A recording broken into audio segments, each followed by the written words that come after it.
दुई थर सभापति रही पुणी थे हो पारे सभापति बीजेपी राज्य सभापति निर्वाचन प्रसंग में कहते बीजेपी सभापति मनमोहन सामल। वर्तमान बीजेपी सांगठनिक निर्वाचन प्रक्रिया चली दलर सभापति किए हेबे संगठन यार निष्पत्ति नेब बोली से कहते। बीजेपी राज्य सांगठनिक निर्वाचन प्रक्रिया एक निरंतर प्रक्रिया।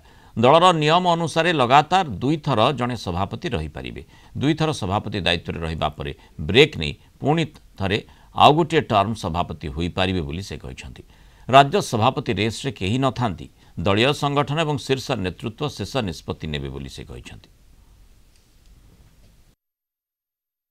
एटा गोटे निरंतर प्रक्रिया आम संविधान में अच्छी 3 वर्ष थरे नुआ सभापति हेबे। जड़े सभापति दुई टर्म अधिक लगातार हो पारे।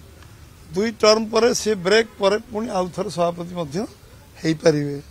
प्राथमिक मेंबरशिप हाँ आगु वर्षे आम सांगठन पर्व कंप्लीट करने लगुला एवं आम 3-4 मास भर संपूर्ण करने समस्ते निरंतर लगी। आमको नुआ नुआ लोक योग्य दायित्व दबा जो मैंने कम कर योग्य जगार प्रस्तावित अवस्थापित करवा। आम दल के रेस न था जहाँ आम संगठन दल जहाँ चिंता कर से माने हुआ।